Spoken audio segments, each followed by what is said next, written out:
What is custom software development?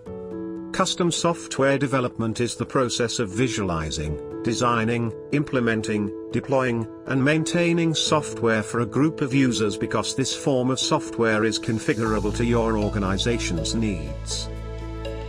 What are its uses? Custom software is used for KPI tracking, process improvements, and PLC integrations. How does it benefit your business? Custom software is tailored to your company's needs and created to fit your company's particular requirements. That's why we came up with our services. Corporate and inter-organizational software systems, departmental software, software for a specific business function, customer self-service apps, booking and reservation, custom software development for e-learning. We understand that investment in custom software is no easy decision, and we want to help you make the right one. Contact WebGen Technologies.